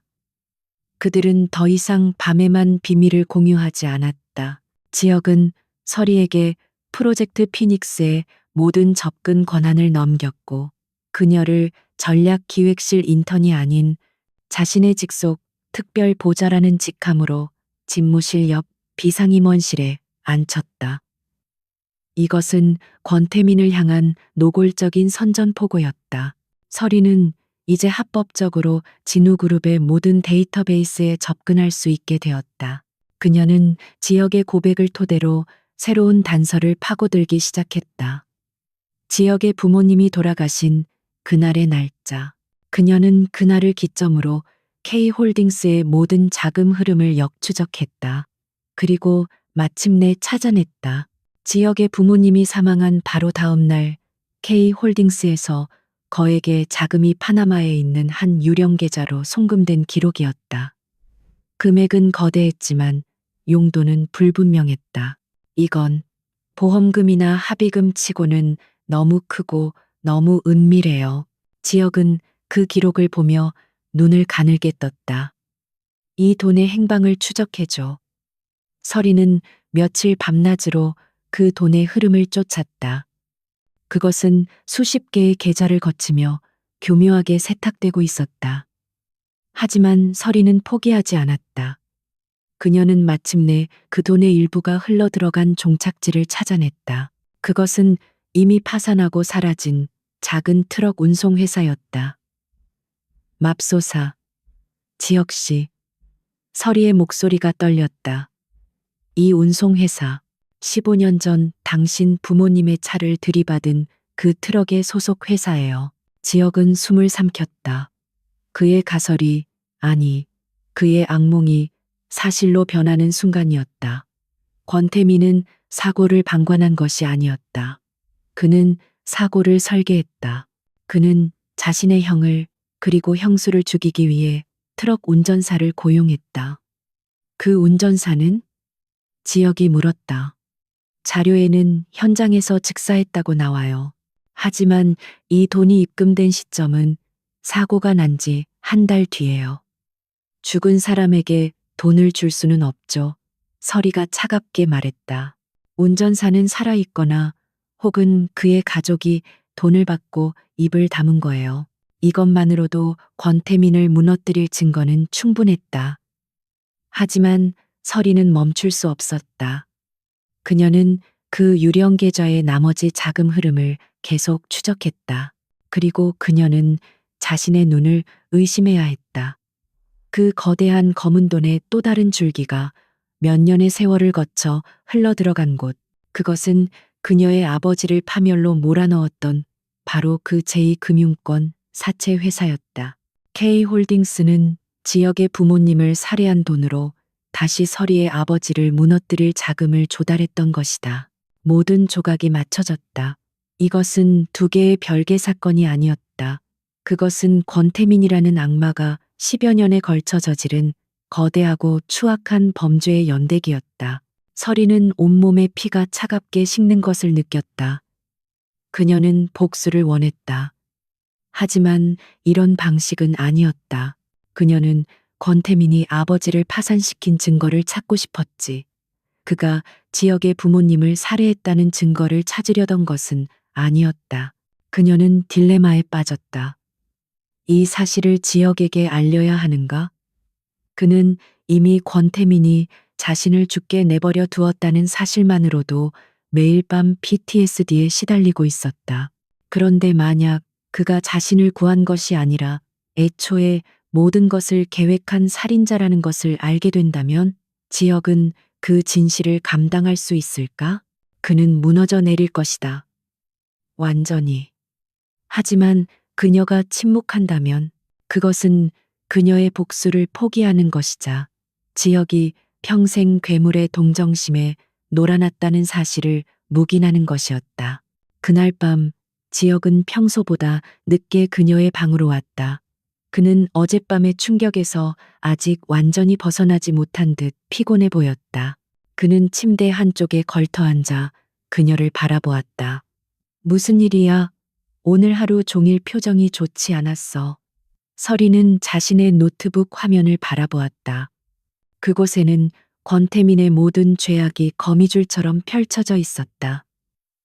그녀는 결심을 굳혔다. 이 남자는 더 이상 보호받아야 할 약한 존재가 아니었다. 그는 진실을 알아야 할 그녀의 유일한 파트너였다. 그녀는 노트북을 그에게 돌렸다. 찾았어요. 모든 걸. 그녀는 떨리는 손으로 자금 흐름도를 가리켰다. 권태민은 단순한 방관자가 아니었어요. 그는 가해자예요. 당신 부모님의 사고를 조작했고 그 대가로 트럭 운송회사에 돈을 보냈어요. 지역의 눈이 믿을 수 없다는 듯 흔들렸다. 서리는 숨을 깊게 들이마시고 마지막 결정타를 날렸다. 그리고 그는 그 더러운 돈으로 몇 년 뒤에 우리 아버지를 파산시켰어요. 모든 게 처음부터 하나로 연결되어 있었어요. 지역 씨. 노트북 화면에서 흘러나오는 푸른빛이 권지역의 얼굴을 유령처럼 창백하게 비췄다. 그의 눈동자는 화면 속의 자금 흐름도 15년 전의 날짜와 서한정밀의 파산 날짜를 잇는 그 끔찍한 붉은 선에 고정되어 있었다. 방 안에는 숨소리조차 들리지 않는 절대적인 침묵이 흘렀다. 한설이는 자신이 방금 던진 진실의 무게에 질식할 것 같았다. 그녀는 지역이 절규하거나 분노하거나 혹은 이 모든 것을 부정하며 자신을 쫓아내기를 기다렸다. 하지만 그는 몇 분이 지나도록 미동도 하지 않았다. 마침내 그가 입을 열었다. 그의 목소리는 물기 하나 없는 사막의 모래바람처럼 메마르고 갈라져 있었다. 그래서 그가 날 구한 게 아니었군.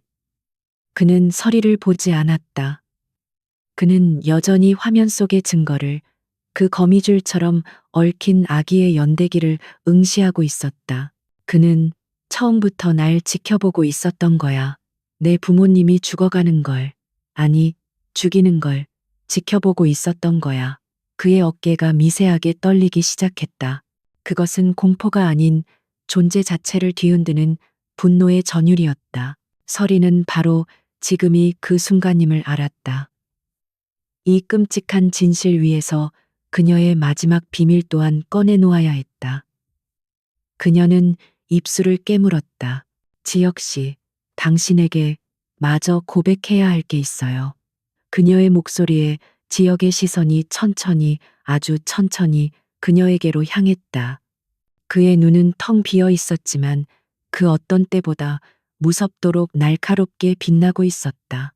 그는 그녀가 무슨 말을 하려는지 이미 알고 있다는 듯한 표정이었다. 내가 이 계약에 응한 건 단순히 돈 때문만은 아니었어요. 서리는 숨을 깊게 들이마셨다. 처음부터 목적이 있었어요. 난 우리 아버지를 무너뜨린 배우를 찾고 있었어요. 그리고 그 배우가 진우그룹 혹은 바로 당신일 거라고 생각했어요. 그녀는 모든 것을 쏟아냈다.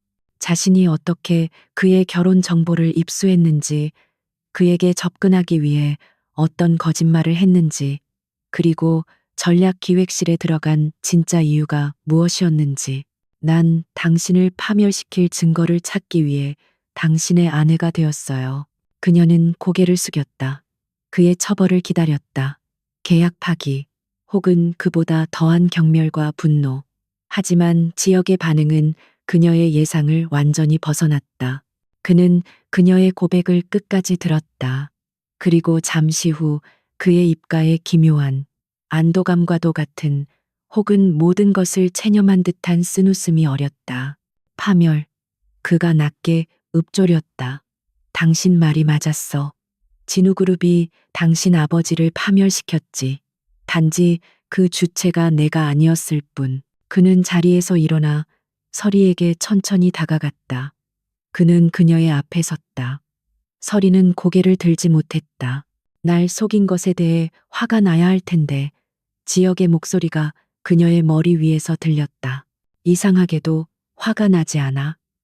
그는 자신의 떨리는 손을 내려다보았다. 지난 15년 동안 난 매일 밤 내가 미쳤다고 생각했어. 그날 밤 숙부의 눈빛을 잊을 수가 없었지. 그건 슬픔이나 충격이 아니었어. 그건 만족감이었어. 그는 무릎을 굽혀 서리와 눈을 맞췄다. 하지만 병원에서도 그 어떤 전문가도 내 말을 믿지 않았어. 모두가 날 PTSD 환자 취급했지. 내 기억이 충격으로 왜곡된 거라고. 그런데 당신이 그걸 증명해줬어.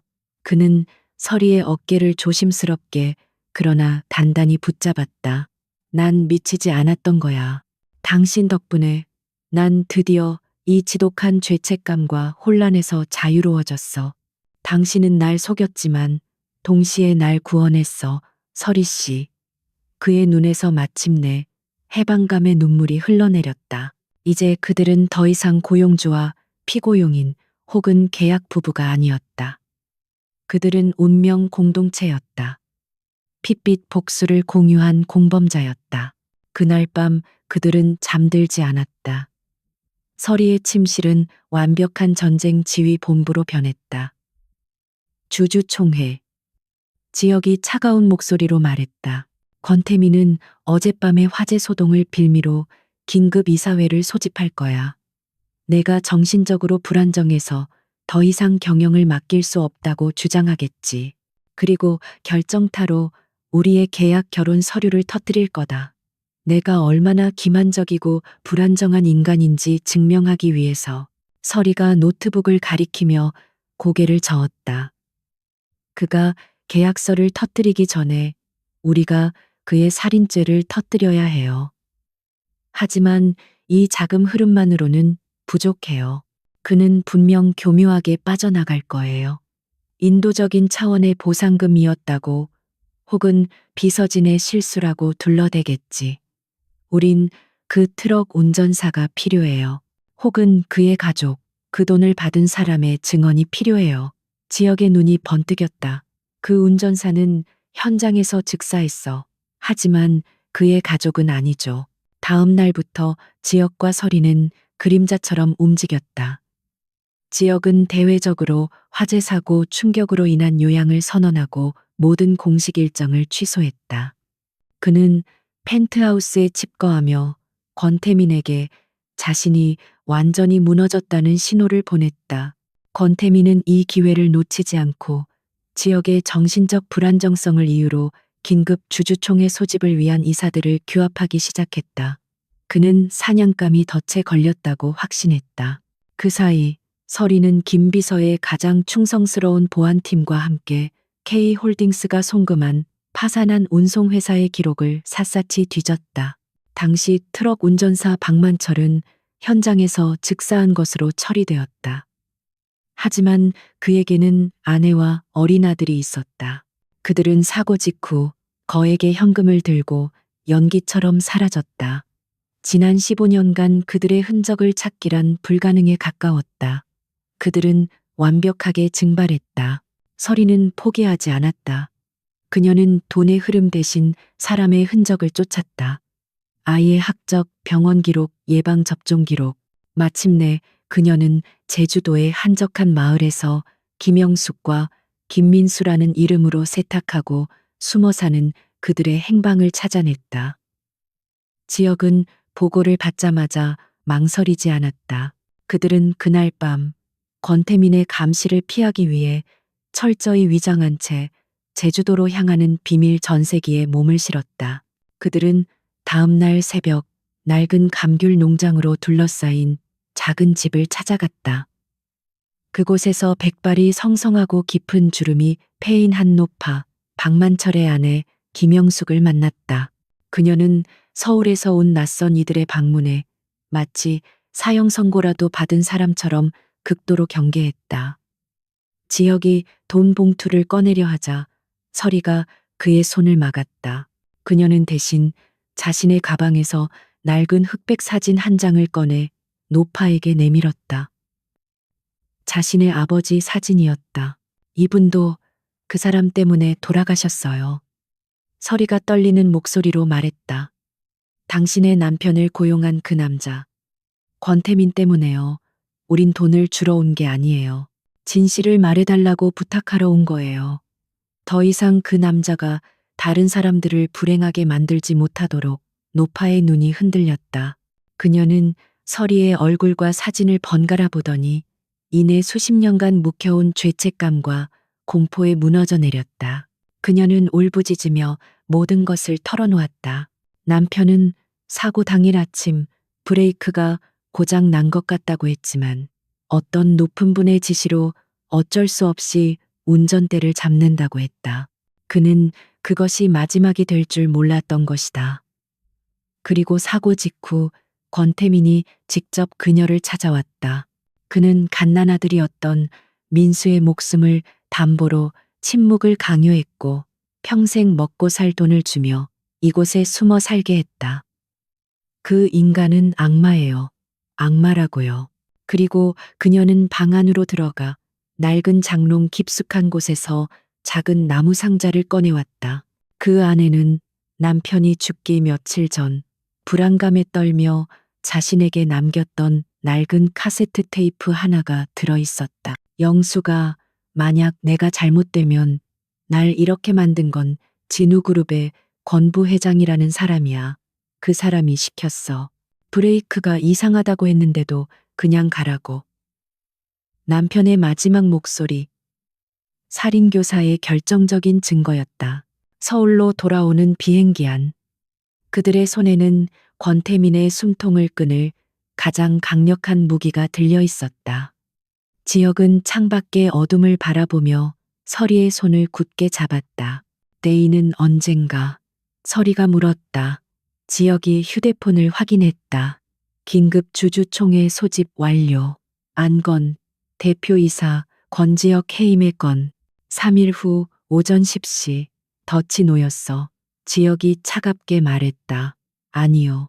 서리가 그의 손을 마주 잡았다. 우리가 덫을 놓은 거죠. 그날 밤 펜트하우스에서 그들은 나란히 침대에 누웠다. 3일 후의 결전을 앞둔 폭풍 전야였다. 지혁은 여느 때처럼 서리의 손을 잡았다. 하지만 이제 그의 손에는 공포의 떨림이 없었다. 그것은 더 이상 악몽에서의 도피가 아닌 함께 마지막 전장으로 나아가는 동지의 굳은 약속이었다. 두려워? 지혁이 낮은 목소리로 물었다. 아니요. 당신은요? 서리가 대답했다. 전혀. 그들은 어둠 속에서 서로의 눈을 바라보았다. 마침내 그들은 완벽하게 하나가 되었다. 결전의 날 진우그룹 본사 30층 대회의실은 살얼음판 같은 긴장감으로 가득 찼다. 긴급 주주총회라는 명목하에 소집된 이 자리에는 진우그룹의 운명을 쥔 주요 주주들과 이사진이 모두 모여 있었다. 그들의 얼굴에는 불안감과 호기심 그리고 탐욕이 뒤섞여 있었다. 언론은 철저히 통제되었지만 이 밀실에서 벌어질 일은 곧 대한민국 재계 전체를 뒤흔들 폭풍의 핵이었다. 회의 시작 직전 마침내 회의실의 육중한 문이 열리고 권지혁과 한설이가 모습을 드러냈다. 지혁은 완벽하게 재단된 다크 네이비 슈트를 입고 있었고 그의 얼굴에는 화재 충격으로 요양 중이라는 소문이 무색할 만큼 냉철하고 단단한 기운이 감돌았다. 그의 곁에 선 설이는 화려하지는 않지만 기품 있는 검은색 정장 차림이었다. 그녀는 더 이상 전략기획실에 겁먹은 인턴이 아니었다. 그녀는 지혁과 어깨를 나란히 하는 그와 동등한 전사였다. 두 사람이 착석하자 이미 의장석을 차지하고 있던 권태민이 기다렸다는 듯이 마이크를 잡았다. 그의 얼굴에는 모든 것을 손에 넣은 자의 오만함과 가식적인 우려가 동시에 서려 있었다. 존경하는 주주 및 이사 여러분, 이렇게 긴급히 총회를 소집하게 되어 유감입니다. 하지만 아시다시피 우리 진우그룹은 지금 중대한 기로에 서 있습니다. 그는 마치 자애로운 숙부처럼 지역을 잠시 바라보았다. 저는 지난 수십 년간 진우그룹을 위해 헌신해 왔습니다. 제 형님이자 선대 회장님의 유지를 받들어 어린 조카 지혁이가 이 자리에 오르기까지 물심양면으로 도왔습니다. 그는 교묘하게 자신의 공로를 부각하며 운을 뗐다. 그리고 본격적으로 칼을 빼들었다. 하지만 최근 권지혁 회장의 불안정한 심리 상태와 독단적인 경영 방식은 그룹 전체를 위기에 빠뜨리고 있습니다. 며칠 전 발생한 펜트하우스 변압기 폭발 사고가 그 증거입니다. 회의장이 술렁이기 시작했다. 권태민은 준비한 자료를 스크린에 띄웠다. 그곳에는 당시 사고 현장의 사진과 함께 지역이 PTSD로 인해 완전히 무너졌다는 내용이 담긴 정신과 소견서, 물론 그가 매수한 의사에게서 받은 가짜였다가 포함되어 있었다. 권 회장은 사고의 충격으로 정상적인 경영 판단이 불가능한 상태입니다. 이는 그룹의 막대한 손실로 이어질 수 있는 명백한 리스크입니다. 지역은 아무 말 없이 그를 응시했다. 그의 침묵은 권태민에게 자신감의 불쏘시개가 되었다. 권태민은 이제 마지막 결정타를 날릴 시간이라고 판단했다. 그는 서류 가방에서 또 다른 문서를 꺼내 높이 치켜들었다. 그것은 바로 지역과 설이가 서명한 결혼 계약서 사본이었다. 이것이 권지혁 회장의 독단과 기만을 증명하는 결정적 증거입니다. 회의장은 그야말로 아수라장이 되었다. 주주들은 충격에 휩싸였다. 결혼 계약서라고? 세상에, 저 여자가 돈 때문에 결혼했다는 게 사실이었어. 권태민은 의기양양하게 외쳤다. 그렇습니다. 권지혁 회장은 할아버지의 유언을 충족시키기 위해 저런 빚더미에 앉은 여자와 추악한 거래를 했습니다. 이런 비도덕적이고 불안정한 인물에게 진우그룹의 미래를 맡길 수 있습니까? 그는 이사회를 향해 외쳤다. 즉각 대표이사 권지혁의 해임안을 발의합니다. 모든 시선이 지혁에게 쏠렸다. 그의 변호인단조차 사색이 되어 어쩔 줄 몰라 했다. 지혁은 이제 끝났다고 모두가 생각하는 순간이었다. 지혁은 천천히 자리에서 일어났다. 그는 자신을 쏘아보는 수백 개의 눈동자를 천천히 둘러보았다. 그리고 마이크를 잡았다. 그의 목소리는 놀라울 정도로 차분하고 묵직했다. 숙부님의 연설 잘 들었습니다. 참으로 감동적이군요. 그는 권태민을 바라보았다. 네, 숙부님 말씀대로 저는 심리적으로 불안정한 상태가 맞습니다. 15년 전 제 부모님이 불타는 차 안에서 돌아가시는 것을 눈앞에서 목격했으니까요. 그 트라우마는 쉽게 사라지지 않더군요. 그는 어젯밤의 화재 사고를 언급했다. 그날 밤 저는 또다시 그 지옥을 경험했습니다. 숙부님이 일부러 그 사고를 유발하셨다는 것도 압니다. 절 무너뜨리기 위해서. 권태민의 얼굴이 순간 굳었지만 그는 애써 미소를 지었다. 지혁아, 충격이 크구나. 이제 망상까지 하는 게냐. 지혁은 그의 말을 가로막았다. 그리고 이 결혼 계약서, 이것도 사실입니다. 그는 서리를 바라보았다. 하지만 숙부님이 모르시는 게 하나 있습니다. 이 계약을 먼저 제안하고 제게 접근한 것은 제가 아니라 바로 제 아내 한설이 씨였습니다. 이제 모든 시선이 설이에게로 향했다. 그녀가 마이크 앞에 섰다. 그녀의 눈빛은 흔들림 없었다. 주주 여러분, 제 이름은 한설이입니다. 저는 권태민 부회장님의 주장처럼 돈을 위해 권지혁 회장에게 접근한 것이 맞습니다. 하지만 그 돈은 제 사치를 위한 것이 아니었습니다. 그녀는 스크린에 새로운 자료를 띄웠다. 그것은 서한정밀의 로고였다. 저는 권태민 부회장님이 파멸시킨 제 아버지의 복수를 위해 접근했습니다. 서리는 자신이 K홀딩스를 추적하며 발견한 모든 증거를 일목요연하게 브리핑하기 시작했다.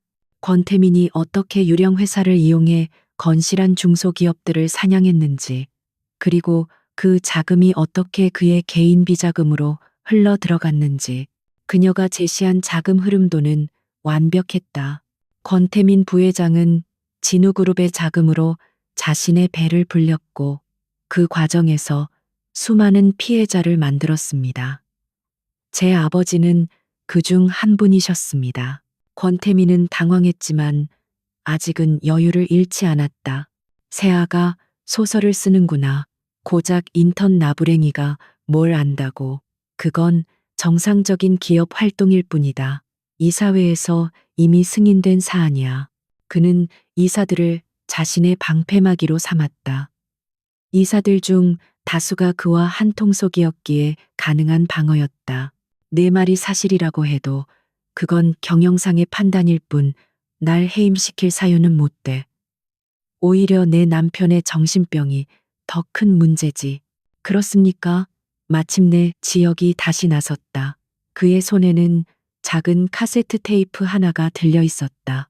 숙부님, 당신은 내가 그날 밤의 화재 때문에 무너질 거라 생각했겠죠. 하지만 당신이 간과한 게 있습니다. 난 지난 15년간 매일 밤 그 지옥을 복습해 왔습니다. 이젠 익숙해질 때도 됐죠. 그는 회의장 음향 시스템에 테이프를 연결했다. 당신은 내 부모님을 죽였습니다. 무슨 헛소리야.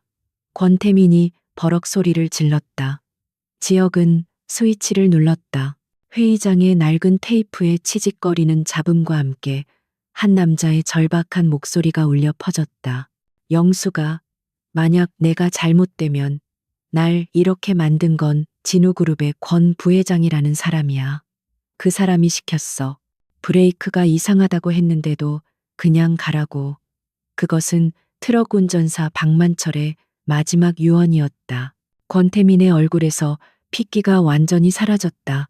그는 유령이라도 본 듯 사색이 되어 뒷걸음질 쳤다. 회의장은 공포에 가까운 침묵에 휩싸였다. 지혁은 멈추지 않았다. 그는 K홀딩스에서 박만철의 아내 김영숙에게로 흘러들어간 거액의 자금 내역을 스크린에 띄웠다. 그리고 제주도에서 촬영한 김영숙의 영상 증언을 재생했다.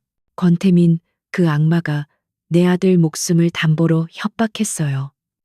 남편을 죽인 것도 모자라서. 거짓말이야. 전부 조작이야. 권태민이 미친 사람처럼 외쳤다. 그는 단상을 향해 달려가 스크린을 부수려 했다. 이건 전부 저놈들이 날 모함하려는 수작이야. 당장 저것들 끌어내. 하지만 아무도 움직이지 않았다. 주주들과 이사들은 이제 경멸과 공포의 눈으로 그를 바라보고 있었다. 바로 그때 회의실의 뒷문이 열렸다. 김 비서의 안내를 받으며 들어선 것은 사복 차림의 검사들과 수사관들이었다. 그들은 망연자실한 권태민에게 곧장 다가가 차가운 수갑을 꺼내 보였다. 권태민 씨, 살인 교사 및 특정경제범죄 가중처벌법상 횡령, 배임 혐의로 긴급 체포합니다. 이거나 너희들 내가 누군지 몰라. 지혁아, 이 숙부한테 어떻게 이럴 수 있어. 내가 널 어떻게 키웠는데. 권태민은 마지막까지 발악했다. 그는 짐승처럼 울부짖으며 끌려나갔다. 그가 평생을 바쳐 쌓아 올린 오만의 성이 단 몇 분 만에 무너져 내리는 순간이었다. 회의실에는 다시 정적이 찾아왔다. 권지혁은 수갑을 차고 끌려나가는 숙부의 마지막 모습을 차갑고도 슬픈 눈으로 지켜보았다. 15년간 그를 올감했던 악몽이 마침내 끝나는 순간이었다. 그는 마이크를 다시 잡았다.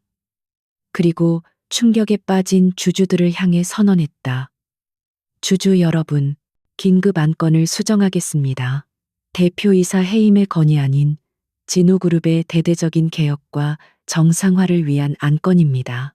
그는 자신의 곁에 선 서리의 손을 굳게 잡았다. 두 사람의 전쟁은 마침내 승리로 끝이 났다.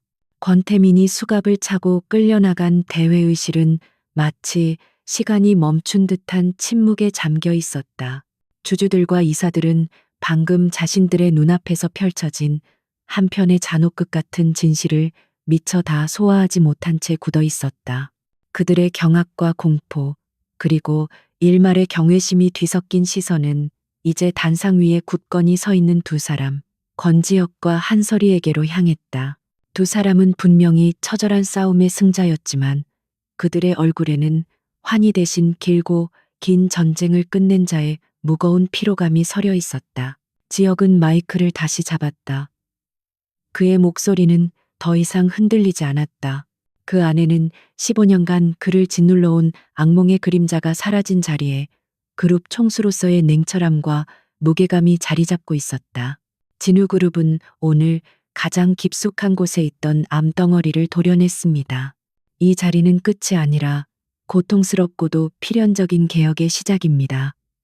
그는 곁에 선 서리의 손을 잡은 채로 단호하게 선언했다. 저는 이 자리에 계신 이사진 전원의 사표를 요구합니다. 권태민 부회장의 비리에 직간접적으로 연루되었거나 혹은 그것을 알면서도 묵인한 모든 분은 법의 심판과 산의 감사를 받게 될 것입니다. 그 후 며칠은 그야말로 폭풍과 같았다. 대한민국 재계는 진우그룹 오너 일가의 추악한 스캔들에 발칵 뒤집혔다. 권태민의 살인 교사 혐의와 수천억 원대에 이르는 횡령 및 배임 혐의가 연일 신문 일면을 장식했다. 지역은 한치의 망설임도 자비도 없었다.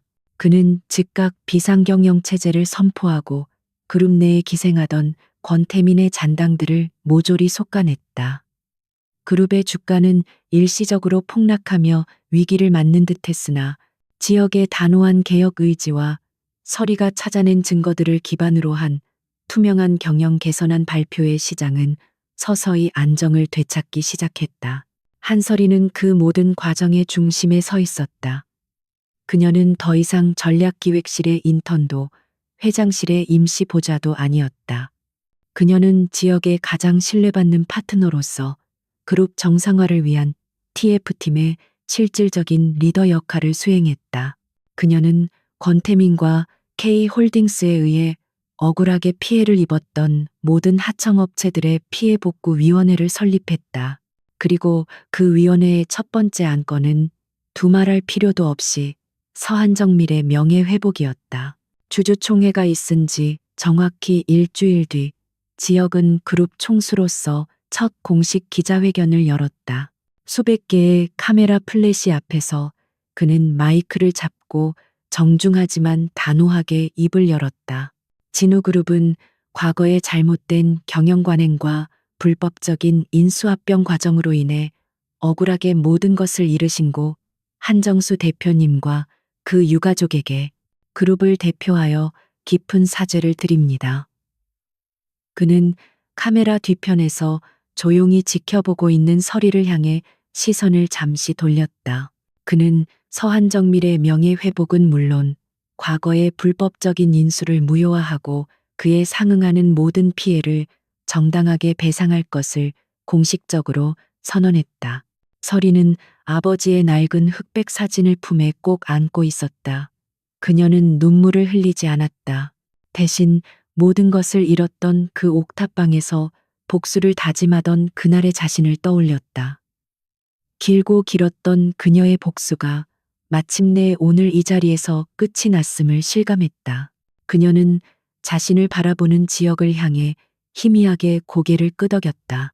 모든 것이 제자리를 찾아가던 어느 날 저녁, 펜트하우스는 놀라울 정도로 고요하고 평화로웠다. 그동안 이 집을 지배하던 차가운 공기와 긴장감은 온데간데 없었다. 지역은 서재에서 늦게까지 그룹 개혁안 관련 서류를 검토하고 있었다. 서리가 조용히 따뜻한 차를 들고 들어왔다. 너무 무리하지 말아요. 당신도 아직 회복이 필요해요. 그동안 너무 많은 일을 겪었잖아요. 지역은 서류에서 눈을 떼고 그녀를 바라보았다. 그의 눈빛은 이제 더 이상 사람을 얼어붙게 만드는 얼음 왕자의 것이 아니었다. 그 안에는 한 여자를 향한 따뜻하고 깊은 온기가 감돌고 있었다. 이제 정말 다 끝났어, 서리 씨. 그가 낮은 목소리로 말했다. 그는 책상 서랍을 열어 종이 한 장을 꺼냈다. 그것은 그들이 처음 만났던 그 밤, 이 차가운 집무실에서 서로의 목적을 숨긴 채 서명했던 결혼 계약서 원본이었다. 지역은 그 종이의 한가운데를 가로질러 굵은 붉은 펜으로 파기, VOID라고 크게 적었다. 그리고 그는 그것을 서리에게 내밀었다. 서리는 그 문서를 받아들었다. 계약 기간 1년, 위자료 100억 원, 사생활 불간섭, 그들을 족쇄처럼 묶어주었던 그 차가운 조항들이 이제 무의미한 단어에 나열이 되어 있었다. 그녀는 모든 것이 정말로 끝났다고 생각했다. 복수도 끝났고 이 계약도 끝났다. 그녀는 애써 담담한 척 고개를 끄덕였다. 그래요, 다 끝났네요. 그동안 수고했어요, 권지혁 씨. 그녀의 목소리가 미세하게 떨렸다. 그녀는 이제 자신도 제자리로 돌아가야 한다고 생각했다. 이 화려한 펜트하우스는 더 이상 그녀의 자리가 아니었다. 그녀는 그 파기된 서류가 자신들의 관계를 정리하는 마지막 이별 통보라고 받아들였다. 그녀가 몸을 돌려 서재를 나가려 할 때였다. 지역이 뒤에서 그녀의 손목을 잡았다. 어젯밤 악몽 속에서 그녀를 붙잡던 그 필사적인 손길이 아니었다. 부드러웠지만 절대 놓지 않겠다는 단호하고 강한 손길이었다. 어딜 가려고 그가 그녀를 자신의 쪽으로 돌려 세웠다. 서리가 놀란 눈으로 그를 바라보았다. 그녀의 눈에는 자신도 모르는 서운함과 눈물이 고여 있었다. 계약은 끝났잖아요. 그래, 그 계약은 끝났지. 지역이 그녀의 뺨을 부드럽게 감쌌다. 그의 차가웠던 손은 이제 믿을 수 없을 만큼 따뜻했다. 그래서 새로운 계약이 필요해. 그는 서리의 젖은 눈을 깊숙이 들여다보았다. 그의 눈에는 장난기가 아닌 한 남자가 평생을 걸고 할 수 있는 가장 진지한 고백이 담겨 있었다. 이번엔 위자료도 없고 계약 기간도 없어. 계약 조항은 단 하나야. 평생 내 곁에서 나의 진짜 아내가 되어줄 것. 서리의 눈에서 참았던 눈물이 흘러내렸다. 그녀는 이 차가운 남자를 무너뜨리기 위해 이 지옥 같은 계약을 시작했다. 그런데 어느새 그녀는 그에게 구원받았고 그를 구원했으며 그를 지독하게 사랑하게 되어버린 자신을 깨달았다. 그거 너무 불공평한 계약 아니에요? 나한테 너무 불리한 조항인데. 그녀가 울음 섞인 미소를 지으며 말했다. 지역이 그녀의 눈물을 엄지손가락으로 닦아주며 낮게 웃었다. 그의 웃음소리는 이제 더 이상 차갑지 않았다. 물론 불리할 거야. 나처럼 엉망진창이고 상처투성이인 남자를 평생 감당해야 하니까. 그래도 서명해 주겠어. 한설이? 그는 계약서 대신 그녀에게 천천히 입을 맞췄다. 차갑고 건조했던 그의 입술은 이제 뜨거웠다. 그것은 복수도 거래도 계약도 아닌 상처 입은 두 영혼이 비로소 서로를 확인하는 깊고 절실한 키스였다. 서리는 그의 목을 감싸 안으며 그 키스에 답했다. 그것이 그녀의 대답이었고 영원을 약속하는 새로운 계약의 서명이었다. 그날 밤 펜트하우스의 침실은 더 이상 두 개로 나뉘어 있지 않았다. 그들은 처음으로 이 넓은 공간에 거대한 침대를 온전히 공유했다. 창밖으로 펼쳐진 서울의 야경은 그 어느 때보다 따뜻하고 평화롭게 빛나고 있었다. 서리는 지역의 단단한 팔베개를 하고 누워 있었다. 지옥에서 시작된 만남이 마침내 천국과도 같은 평온으로 끝을 맺는 순간이었다.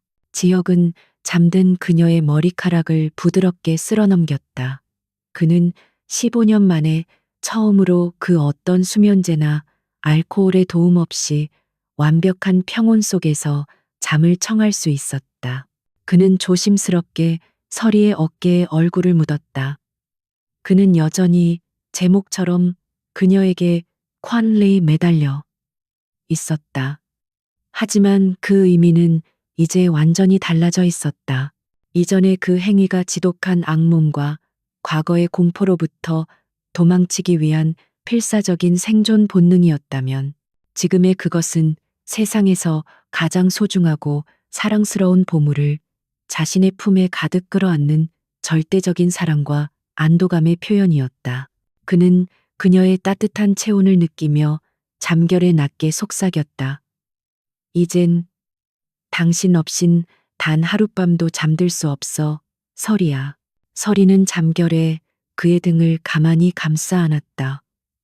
그녀는 이제 이 상처 많던 남자의 유일한 안식처가 바로 자신임을 알았다. 걱정 말아요. 난 어디에도 안 가. 난 당신의 평생 독점 불면증 치료제니까. 그녀가 잠긴 목소리로 작게 웃었다. 지역은 대답 대신 마치 그녀가 자신의 일부라도 되는 듯 그녀를 더욱더 세게 끌어안았다. 차가운 CEO의 얼음성이었던 펜트하우스는 마침내 두 사람의 따뜻한 온기로 완벽하게 채워지고 있었다.